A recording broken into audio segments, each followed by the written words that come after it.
My name is Yancey, as you just heard. I'm one of 3 people who started Kickstarter, and until very recently I was its CEO. And I want to talk to you about the things that he mentioned, telling the story of where we came from, talking about what it is that's always driven us, what we have been inspired to want to change, and finally how I would encourage you to think about whatever you're approaching just as a result of what we've experienced. So just to start, Kickstarter's mission, defining your mission is an important thing that you have to do. We'll talk about that later. But our mission is to help bring creative projects to life. The idea was always, let's find a way to help creative ideas that don't fit into the box of what people typically think of what someone should make. Let's allow them a new possibility to come into existence. And to do this, the 3 founders of Kickstarter, we invented what is now called crowdfunding, but that didn't exist before. Here are the 3 founders of Kickstarter. On the left is Charles Adler. Before Kickstarter, Charles was a graphic designer. In the middle is Perry Chen. Perry was the person who first had the idea for Kickstarter. Perry grew up in New York City. His parents were a school teacher and a social worker. He went to college in Tulane, and while he was there, he had the idea to throw a concert. And he wanted to bring these DJs over from Austria. He started trying to make it happen, realized it was going to cost 20 grand to put together the show. He thought, no way can I do that. But he had this idea, what if I put the idea of the concert online? People could put up their credit cards to buy a ticket, except no one gets charged unless the show sells out. That way, I'm not the potential sucker fronting the 20 grand, and then the people all together get to decide whether or not this is a good idea. That made a lot of sense to him. And that's me on the right. My story was that I grew up in Southwest Virginia on a farm. My father's a traveling waterbed salesman in the South. My mom's a secretary. And I grew up always wanting to be a writer. And after college, I sort of lucked into finding a way to move to New York. Made a living writing about music, first for radio, like the stories people would read out on air on the radio stations were things that I would write. And then midway during that, in 2005, I was having dinner in a restaurant where I was a regular, and Perry was my waiter. And Perry was waiting tables. He moved back to New York to try to make Kickstarter happen. He left New Orleans thinking, okay, to make a company, I think I got to go back to New York. And at the time, I had a day job working in a company that had .com at the end of its name, which made me the most technical person he had ever met. And so that's how an artist and a rock critic, a music journalist, start working on a company together. This was a very long time ago. This was October 2005. This was the very first design of Kickstarter. This was Perry cutting and pasting other websites, like that's YouTube's first video player there in the middle. And this is a long time ago. YouTube had just launched that year. Facebook was just launching. There's no iPhone. There's no Instagram. There's no social networking at scale, like a very different internet. But this was the very first design. And you could see a lot of the ideas of Kickstarter were there from the very beginning. Back this project, a funding goal, an amount of time, the idea that people get rewards. The name didn't have an E yet. We couldn't afford a URL that had it properly spelled. That was too expensive for us. But you could see in 2005, 12 years ago, 4 years before Kickstarter would actually launch, the idea of what it was meant to be was already very clear to us.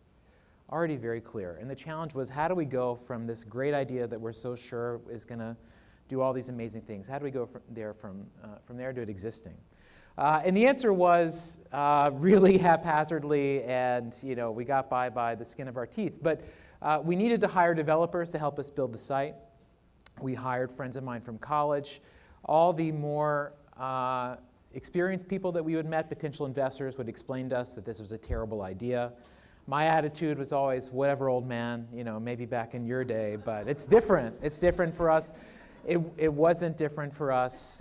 We lost all of our money. We had raised almost $100,000 from friends and family and people who connected with the idea, and lost almost all of that trying to pay developers to build the site for us, and that ended up being a disaster. So we lost 2 years doing that and learned a lot of painful lessons, but the site managed to come into existence, obviously. So around this time, we were going around and we were pitching potential investors. We met every venture capitalist that we could in New York. Everyone really did not connect with our idea. We would pitch this. We would explain, okay, we have this notion of people pulling money together for creative ideas. It's a way to make movies, etc. The sort of response we would get would be, well, aren't there enough movies in the world already? Or like, do people really want to make art? Or why is anybody going to help anybody else? And the one thing that people kept saying was that, hey, if you make Kickstarter like an investment, if you make it where if I put in 20 bucks, I'll like get money back later if it becomes a big hit. Like, I'd do that. You know, that makes sense to me. But that was exactly the world that we were looking to change. What we saw, what really motivated us was that the sorts of books that we liked, the music we liked, the movies we liked, were things that nobody was making any money off of. They were just like someone felt this deep compulsion to do something. They have to put this idea out there. They weren't trying to make as much money as possible, but if you were trying to create an idea in that way, there's no place for you. You know, every potential investor is looking for, how am I going to get my money back from this? How are you going to make this a hit? And that's where people end up contorting their ideas, changing it from this vision of what they had into what they think the world wants, or what that guy with the big check wants. And that's how ideas slowly lose shape and, you know, sometimes lose their soul. So we were very inspired by the idea that you could view potential creative projects, potential businesses, potential whatever, and the decision of whether or not it should exist would just be, does this seem cool? Are people excited about it? Does the neighborhood want it? Can they get people motivated? And not, is this a good investment? So we were very clear on that from the beginning. But this was in our pitch deck at the time. The way we would talk about how Kickstarter would spread was through our MySpace widget, just to give you a sense of. Our MySpace strategy was like a central part of our pitch deck, and was important. We laugh, but that, you know, this is how quickly things change. This is a day I remember very clearly. This is a day that Perry and I, we went to a Staples in New York, and we bought a whiteboard and brought it back into my apartment. That felt like, for him as an artist and me as a writer, it felt like dressing up to play doctor or something, like we're pretending to be businessmen. But we bought this whiteboard, bought some Sharpies, and started to sketch out the site, and that became our home base for the next year and a half before the site launched. So very humble beginnings. You know, it managed to come together. Really, the big moment was we met a couple people who were more connected in the world of technology. They had done a couple things before. They met us. They saw we were nice guys, that we were sincere. They liked what we had in mind. And they started introducing us to actually good developers and people who could help us build the site. And this was really instructive because we had been interviewing potential people to help us make Kickstarter. We leave these meetings and just be like, I don't know, he seemed like a good guy. He seemed smart. Should we agree to give him all this money? We had no way of knowing whether this engineer we were talking to was any good because we had no shared language to understand. And it was only after we met people who were actually good at this, we also understood that for any talented engineer, they were looking at us and thinking, well, who are these guys? Like, why should I trust these guys are any good? If you're a good engineer, you can literally go work anywhere. So why should I choose them over whatever the other hot company was of the moment? And so by having that person in between who could say to the talented engineers, hey, these guys are legit, you should talk to them, and saying to us, hey, this person you're going to meet is legit, like, impress them, it allowed us to actually meet people who can make Kickstarter happen. So that happened midway through 2008. And within 5 months, the site was built. And within a couple months of that, the site was live. It went from 8 years of Perry being in the darkness trying to just get this idea out there to suddenly it just coming together. And the way we first started the site was very basic. There had been people that we had talked to about Kickstarter for years. Our friends who were artists, people that we wanted feedback from, we'd show them designs. Hey, what do you think about this? Can we talk about something with you? And that experience was amazing because talking about something that doesn't yet exist is quite challenging, and it makes you have to be really good and tight about how you talk about it. I remember so many conversations trying to explain this thing, and there's no point of reference. Again, there's nothing like crowdfunding. Like, this is, starting from the very basics, people are like, this is what you're talking about is crazy. But you would talk to someone and try to explain the idea, and there was always a moment, it always happened, where you'd see someone's eyes just glaze over, and you're like, oh, they stopped listening to me. They stopped listening. Okay, for my next conversation, I need to walk back the previous 20 seconds to figure out where I went wrong, like why it was I suddenly bored somebody rather than keeping them engaged. So we had for me it was 4 years of that, for Perry 8 years of that, of talking about something that doesn't exist, and it's amazing how that sharpens an idea. But there are all these artists we had talked to get their feedback, and so when the first alpha of Kickstarter was ready, we gave about 50 of those people invitations to start projects. And we decided from the beginning that starting a project on Kickstarter would be by invitation only. We didn't want to open it up to everyone because we were very aware of the way a brand is defined, by the way that how a platform or product is used just communicates to everyone else what it's about. And so we didn't want this to open up to everyone. And we also didn't want it to open up to every type of idea. At the very beginning, we only had one rule, which was no bummers, which was this idea that fundraising, as we thought of it then, was the Jerry Lewis telethon or a bake sale, or there's an earthquake somewhere and we're all trying to help.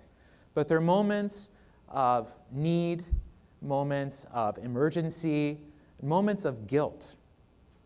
It's a lot of the motivation of supporting those things is guilt.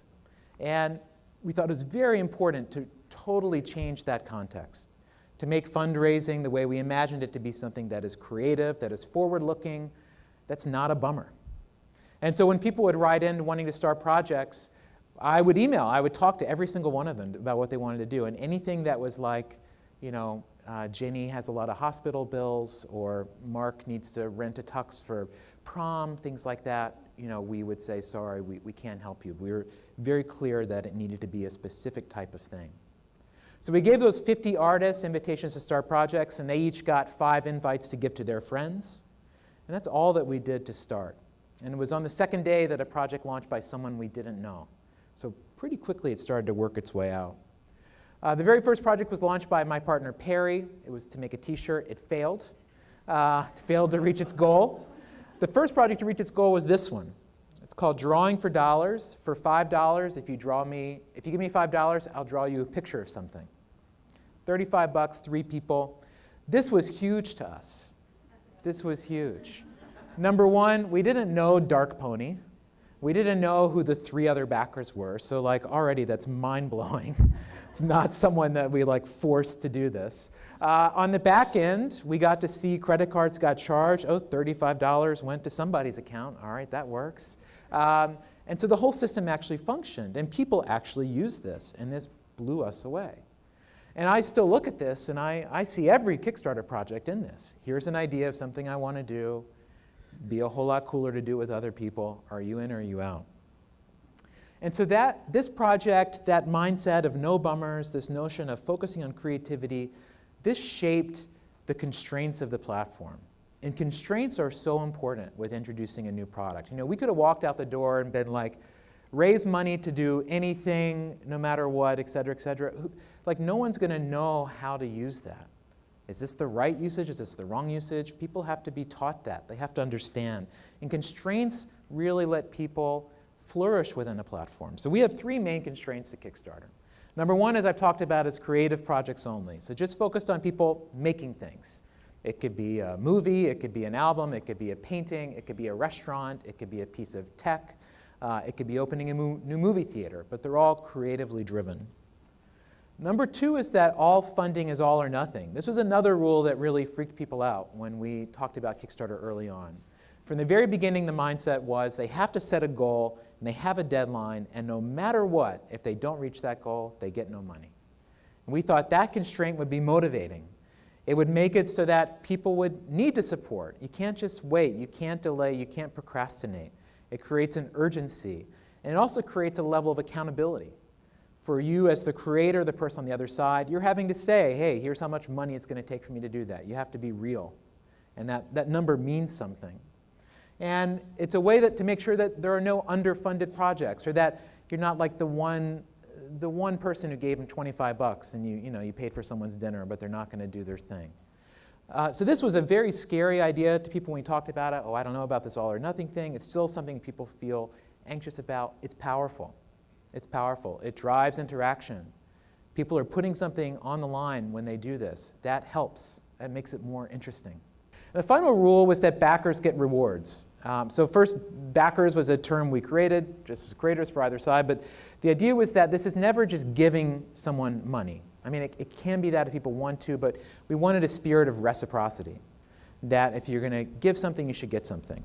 And rewards we define pretty broadly, and they include things like a copy of what gets made, maybe a character being named after you. All of those things could be potential rewards to get offered. This is the first project where Kickstarter became truly alive. This is Allison Weiss. She's a singer-songwriter from Georgia. She's making an EP, and she offered to make a mixtape for you. She offered to write your name in a song. She created a stretch goal after she hit her goal within the first 2 hours. Before Allison, we hadn't accounted for the idea of people raising more money than their goal. She ended up raising more than 4 times it. All the tropes of things that you know of crowdfunding all began here. And so the site and the platform started to become successful, and we became a real company, kind of reluctantly. This picture represents our first existential crisis we faced as a company. At the time, we had 6 employees. We were almost a year old, and the site was doing well. In fact, we've always managed ourselves quite well, and Kickstarter has been a profitable business since our 13th month that we were online.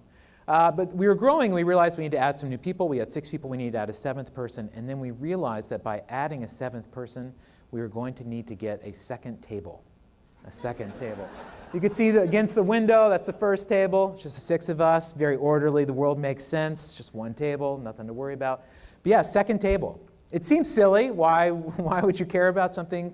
But we're like, well, man, if you get a second table, then maybe you get a third table, and then what happens? But it represented a loss of control, an evolution, in the sense that, okay, we might not know everything that's going on, but it also showed for us that we were willing to question each step of the way, just being like, are we sure this is right for us? We recognize this is what you're supposed to do, but is this right for us? We did add that second table, but that notion of being very hesitant to hire, being very conscious of exactly what resources you have, not looking to expand too much, is still core to the company. The reason why we're a profitable company for 7 years is because we think that way. This was the front door of our office. This is the Lower East Side of New York. About every 6 months, they would replace this door with a new door. It would immediately look like this again.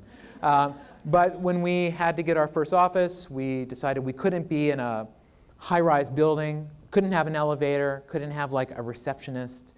We wanted to be a place that was really ours. So we took over an old tenement building, old apartment building in the Lower East Side. Now the site kept growing, and by 2012, it hit its first major inflection point. This is February 9th, 2012. Up until that point, no project had crossed $1 million in funding on Kickstarter. And on one day, suddenly 2 were about to do it within an hour of each other. This one, Double Fine Adventure, had launched the night before. It had been live for 18 hours. This is a legendary video game maker, exactly the sort of person we were thinking about when making Kickstarter. Someone who makes games that are a bit more artful, not as directly commercial as other things. As a result, didn't sell as many copies, but had a huge cult following. And this is him making a first game, a new game for the first time in a long time. And the internet just blew up about this. Everyone is watching it online. People are refreshing the page to see if it's going to hit the million, and we were right there with them. Here's the office at the time. We were about 25 people. We're there, hitting refresh, waiting 2 minutes for the site to reload because we had not accounted for so much traffic. Meanwhile, our 3 system engineers are sitting in the back, frantically keeping the site online while we're oblivious, just drinking champagne, having a good time. It's the life of an engineer. And it just ends up being just this huge moment on the internet. And suddenly, Kickstarter is like the people's lottery ticket.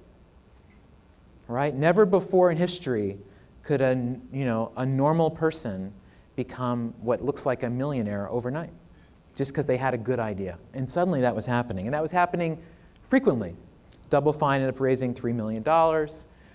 This happened the next week, and suddenly every week we were seeing new projects raising more than $1 million.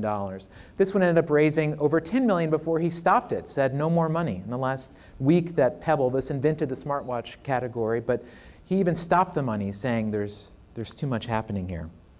And so we went from 3 years of the average project size being about 15 grand, maybe actually even less than that, that's probably the median size, to suddenly blowing up and becoming just this mainstream thing. And we were obviously very excited about this, and it was, the day that happened, February 9th, is still a very clear day in my memory. But there are also problems to this, because the culture of our community really started to change. We went from people who were inspired by the idea that, oh, there's no restrictions for me and I can just share my idea and it's all just sort of passion, enthusiasm, became a place where people are, how do I optimize this to make as much money as possible? How do I use Kickstarter to monetize my community and network? And just ways of thinking about it that in some ways are more sophisticated than the ways that we had thought about the platform, but really brought a very different tone. And we also saw that these projects were raising millions of dollars, in some cases without showing a whole lot. There's one project I remember that just had a 3D rendering of something. You didn't even see the actual object itself. And it had raised close to $1 million in just a couple of days. And that made us realize, wait, people are maybe putting too much trust in this platform. Maybe they're putting too much trust in us. We had manually reviewed every project before it went live, and we took a lot of pride in that, but we thought, oh, maybe that's setting a different kind of expectation. In the middle of this money train rushing through our door, we stepped out and we put our hands up and we said, slow down. And we announced a new set of rules a couple months later called Kickstarter is not a store.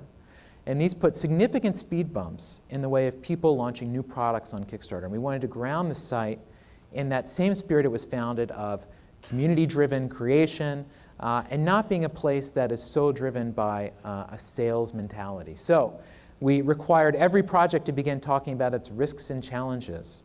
When you're creating your project, you're asked, if this were to go belly up, if you were to fail, what are the most likely reasons why? And talk about them. So just forcing people to go through that thought exercise. We also prohibited the use of photorealistic 3D renderings. We prohibited product simulations. Instead, we said you have to show a physical prototype of what you're making if you're making electronics or a product.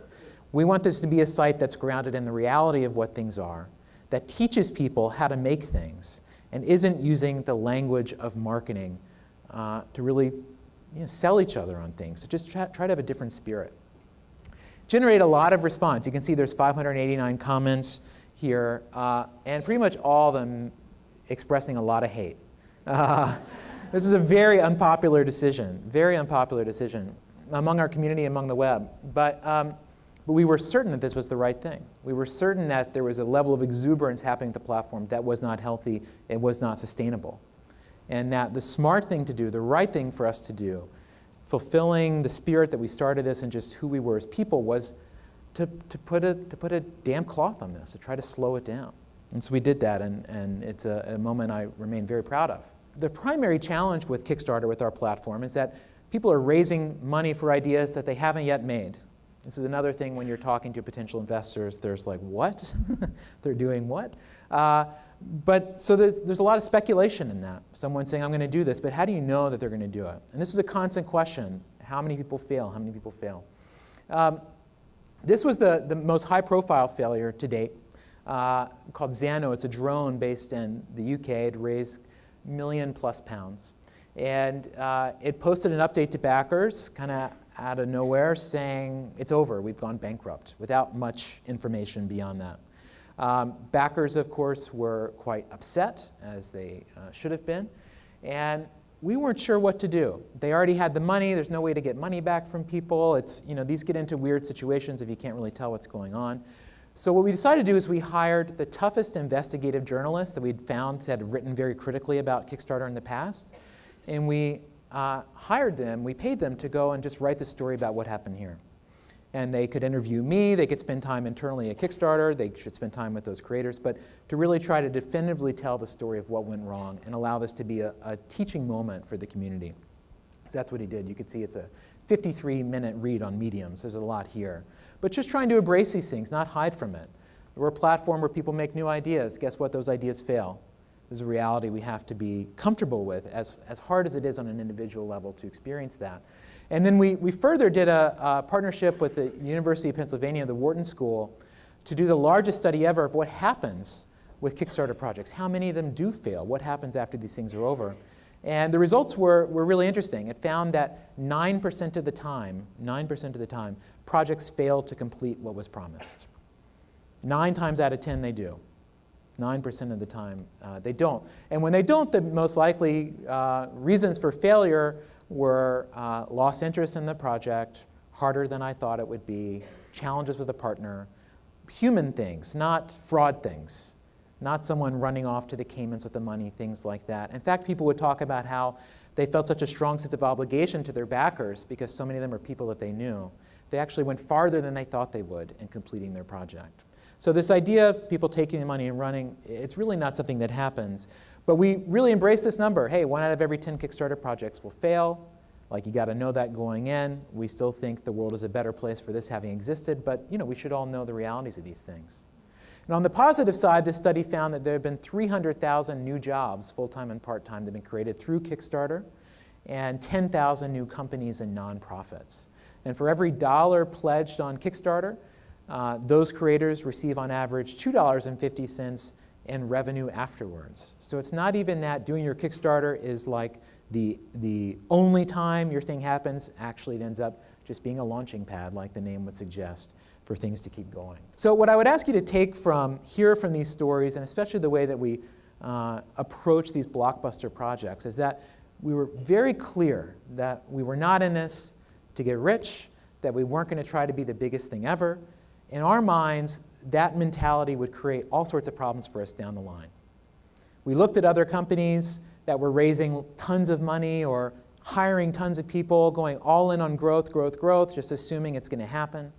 And we saw so many of those people crash and fail, lose control of their companies, lose their souls in the process, just significant trade-offs. Like there is always a trade-off. There is always a trade-off. The idea that you can take all the money and not have to give something up, it's just not, you're lying to yourself. Or that person telling you that, they're lying to you. It will never happen. So we knew from the beginning this is what we were about. We're about trying to make a thing that we were proud of. And we really held ourselves accountable to it. As the 3 founders, Charles, Perry, and I, from the beginning, we all said, we will never sell this company or try to go public. We felt like those things would not be in the best interest of this universe we wanted to create. We're trying to create a universe where ideas can happen just because people are excited, not because they're trying to make as much money off them as possible. How can we behave that way with our own company and still be true to these values? So this means that for us as founders, we're never going to have that lottery ticket moment. And this is something that we're very proud of. We're Gen Xers. We grew up in the 90s where selling out was the worst thing you could ever do. Now we celebrate selling out. Oh, you got rich for how much? Like, I don't know why that happened. That change happened. I think it's a terrible thing for the world. But we believe that your goal should be to create something that serves a purpose, and then you just keep serving that purpose. And you keep serving that community. You're not trying to leverage it into the next thing for yourself. Like, that's how we keep burning our communities out. And so then we found a way to really go above and beyond with this concept. And this was to become a public benefit corporation. Now, this is a new legal structure. Came into being in 2013. Patagonia was one of the first companies to become a PBC. We're probably the other most famous company to do it. But in a traditional for-profit company, the expectation, at least since the 1970s, is that the company's job is to maximize shareholder value. Your job is not to think about your customers. Your job is not to think about your employees. Your job is not to think about your community. Your job is to think about the people who gave you money to start your business, which we do not agree with. As a PBC, you must balance the interests of shareholders with producing a positive benefit for society. And you have the opportunity to write out a charter saying what that positive benefit will be. Now, the benefits of this are twofold. Number one, it protects you from being sued by your investors in case they say you're not making maximizing decisions on behalf of your company. Those are unlikely things to have happened, but happened to have been in Jerry's. There have been multiple instances of this occurring. But it also lets you set a new North Star for your company. Hey, we exist for this reason. And even in our legal documents filed in Delaware or wherever you're incorporated, down to a legal piece of paper, it says this is what we're about, and this must always be what we're about. And so for Kickstarter to become a public benefit corporation, we had to get all of our shareholders to vote and agree. It takes at least 2/3 of your shareholders to vote and agree to do this. Every single one of our shareholders agreed. And we wrote a charter saying that we would be accountable to. And our charter includes that we will never use legal but esoteric tax avoidance strategies to limit our tax burden. It says that we will engage with issues affecting artists, even those who do not use our platform. It includes all sorts of structures around executive to median pay ratios and things along those lines. And also, we will donate 5% of our after-tax profits each year to organizations providing arts education and to fighting to end systemic inequality. And so we have a 12-point charter of what we want to be about. You can see it on our website, but it created a clear North Star of like, this is what we are always to be working towards. And we think that is important because the world outside is oriented very differently, and the world outside is very powerful. We talk a lot inside Kickstarter about what we call the monoculture. To me, it's this invisible belief that we've all signed up for, that we all live and breathe every day, that we have a hard time thinking our way out of, but that the point of every decision is to maximize value, financial value. That's the reason to do things, is to try to make money or to increase the value of the thing that you have. There's an old idiom, I guess idiom's the word, that I love. A big fish and a little fish are swimming in the ocean, and the big fish says to the little fish, "How's the water today, boy?" And the little fish says, "What's water?" I think this is where we are. I think this is the world that we live in. So I want to talk about, I live in New York. I live in the Lower East Side of New York City, and a few blocks from my house, there's this TD Bank, the corner of 2nd Avenue and 1st Street. It's not very special, TD Bank. It's empty most of the time. But in this place had been a place called Mars Bar, which was a central bar in the punk scene, a big part of the East Village culture. And in 2011, Mars Bar got shut down so they could build this new development here. And the TD Bank goes in its place. There's a couple other chain stores there. But what's notable about this is that this TD Bank is one of 1,600 bank branches in Manhattan alone. 700 more than there were 10 years ago. 700 more. It's like the ATM was not invented. Bank branches all over the place, not to mention Verizon stores and Sprint stores and Chipotle's, chains, but banks everywhere, everywhere. Why is that happening? Well, at the heart of this is money, is real estate speculation. Is that a place like the East Village where there had been local businesses, those places are bought by developers who then make improvements on the property, raise rents, to where at a certain point, the only businesses that can afford to be in these retail spaces anymore are large chains. People who are maximizing the amount of money they're making per square inch, or they're banks and they don't need to make money through them, they're just being used for branding purposes and for leverage on their balance sheets. But it's treating our physical landscape as an investment portfolio. That is the reason why it exists. This is not an urban thing by any stretch. This is what malls have done, which, by the way, they're all going to disappear in the next 20 years. So we can see how that worked out.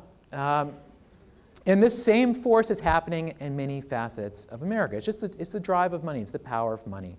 There's these two Swedish guys who write almost every pop song you like. Also, the charts, the musical charts have really changed. Right now, the #1 song on the country charts has been #1 for 35 straight weeks. 35 straight weeks. Previous record was 18 weeks, which was set 2 years ago. Top songs don't change anymore. There's no other place on the dial to turn. They're all owned by Clear Channel. Why even change what songs are played? At some point, we'll have a song that's #1 for 10 years. In movies, this is why we have a world of remakes and 3D, IMAX, sequels to things no one even liked in the first place. But this is what happens with studios. They have an investment mentality. How do we put our capital to work to make as much money as possible? Well, you reproduce what's been successful before. It's like an algorithm trying to kill itself with like more and more like versions of itself.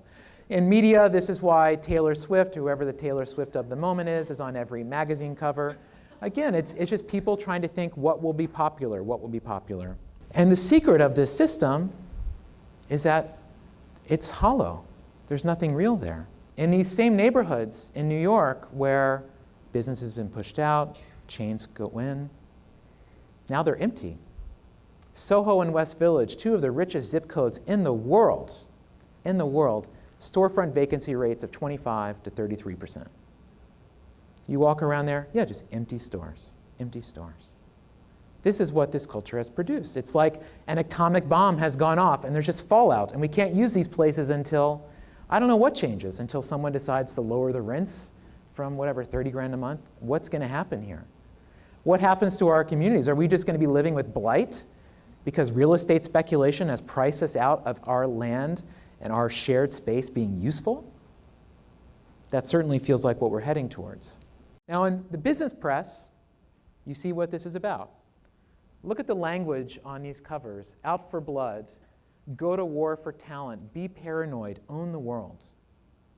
Does this sound like the language of serving customers? No, this is a language of conquest and war and violence. How many Sun Tzu books are in boardrooms? But why? This sort of language has a real effect on us. It creates an aggressiveness that honestly doesn't have to be there. For me as CEO, this is something that I really struggled with, because I'm not that person. I imagine that by this point that's clear. And I feel confident and comfortable not being that person, but there was always a voice, and sometimes a really strong voice, that said, you're wrong to be doing a job like this. You shouldn't be allowed to have a job like this. You have to be like this. You need to go get like a Navy SEAL to be your coach.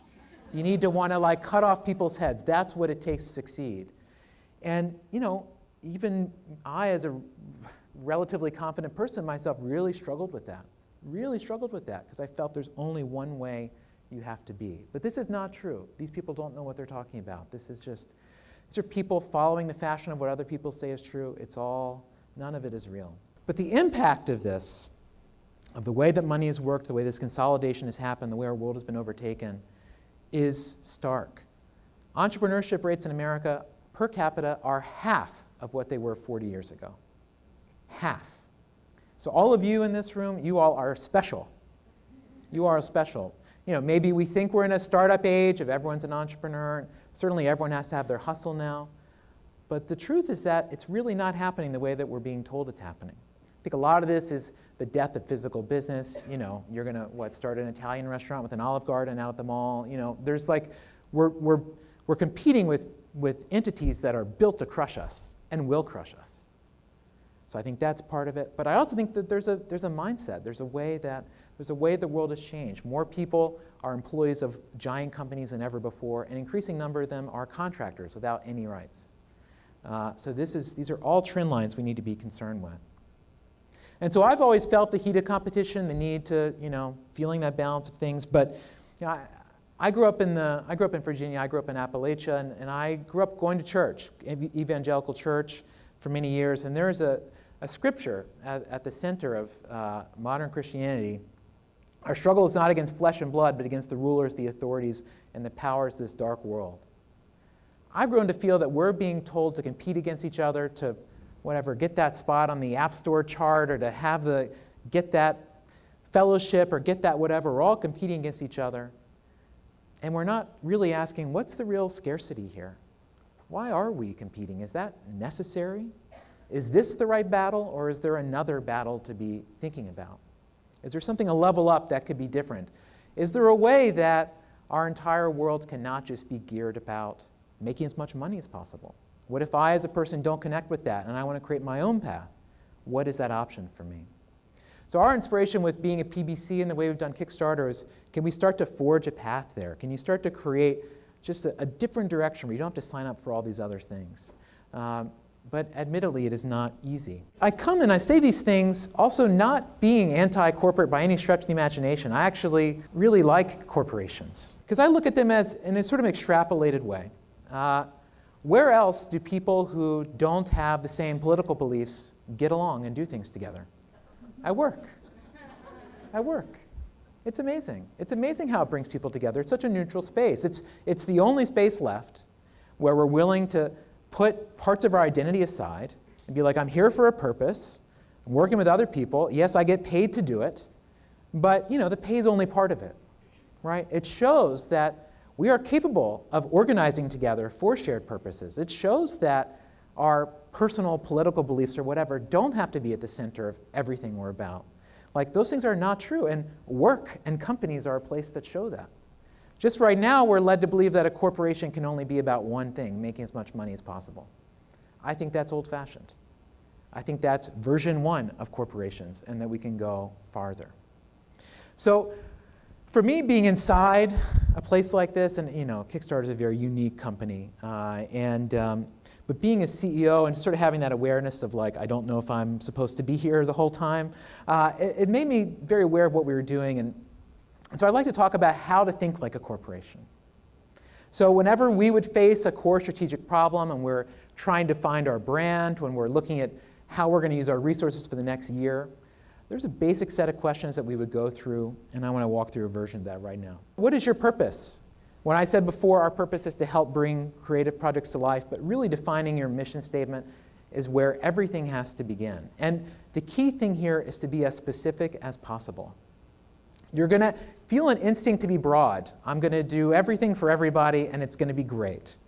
Well, no one believes you.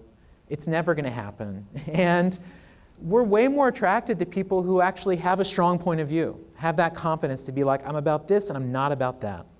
Weirdly, the more specific you are and the more focused you are, I think the greater your potential to grow. Because people are going to like that you have a point of view. They're going to like that you're about something. They're going to want to be a part of that. And there may be more people that feel that way than you think. But the more specific you can be setting boundaries, the more room that creates for growth. Number 2, what's different about you? The ways that we're different make us uncomfortable. They're scary, they make us vulnerable, they expose us. People will see who I really am. Your differences are your strengths. Being the same is a problem. Who remembers you? Who knows how many things we see every day now? What do you remember? You remember the things that are different. Focusing on what is different about you is so important, That defines you. That defines you. And if you really can name it, if you can identify it, that's your identity. That's saying, hey, we're about creative projects, we're about creativity. It's being very clear about what you stand for. And that again, it just gives you that edge to stand out and for people to become a part of what you're doing. But really thinking about what's different about you is really special. And again, the harsher the difference is, the better.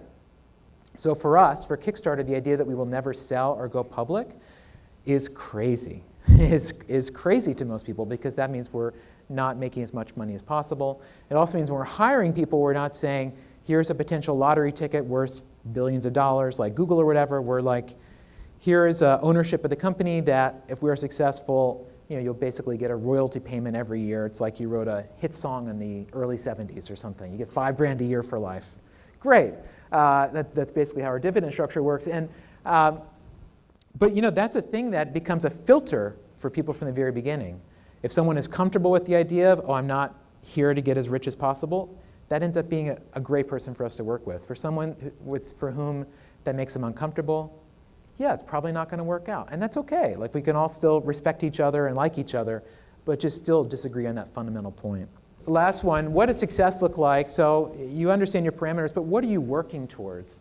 You need a destination to go anywhere. And you also need to define what success is very early on, because your definition of success will constantly change. Where I'm from, in the small town where I'm from, my best friend growing up, he started a coffee roasting business. Same time I started Kickstarter. At the time, he's just like, I think it's a good idea, I can do this. Now he serves their coffee shops, 30 coffee shops around Virginia, North Carolina, Maryland, that use his coffee. He's doing really well. He continues to feel like he's failing, because he looks at Blue Bottle, he looks at counterculture, he looks at these like big coffee brands. He's like, that's what success is like. And so he is running himself into the ground, chasing an idea of success that is being controlled by someone else that he has no control over. If he had just defined that from the beginning, he could manage himself better. We talk about this, but this is where the fears get so hard. This is such hard stuff to do, because it's about your ego, who you are as a person. So here are the 4 questions to ask, think like a corporation. Now the twist I will add, because we are a public benefit corporation, is how to add that layer to it. And there's just 3 things. Number 1 is asking yourself what you are optimizing for. Don't just be lazy and default to money. That is the lazy answer. That is the non-thinking person's answer. That is someone who is not willing to take the time to think about what's important to them and identify that. So don't fall into that trap. Number 2, don't obsess with winning. Competition doesn't matter. That's just your fear. That's just your fears externalized and somewhere else. It doesn't matter. Just think about what's important to you. Try to embrace competition. Try to be inspired. Try to be pushed. This can rot in your soul. Don't let it. And finally, just have the courage to be different. Every time I talk about these things, I felt it today, I feel afraid to share them because they are maybe different than what you would expect from someone with a sort of background that I've had. This is where you need other people to lean on. You need your friends. But the mantra I use, the one I would encourage you to have, is to remember that nobody cares about you. Nobody cares about you. We stop ourselves from doing things because we're afraid that people are going to talk smack about us, people are rooting for our failure. Yeah, great. So maybe 10% of people you know are happy when you fail. The other 90% have already forgotten it happened because they're just thinking about themselves. Not doing something because you're worried what other people are going to think is the dumbest reason that has ever existed. It is the dumbest reason you've ever existed. Nobody cares about you. When I start to get upset, when I get worked up, this is what I say to myself. Nobody cares about you. Our mission and philosophy internally at Kickstarter is a new employee. You get a book, says what we're about, says a lot of these things. The very last page says this: we champion and celebrate the creation of art and culture. Fuck the monocle. So I'll see you all later. Thank you. Thank you.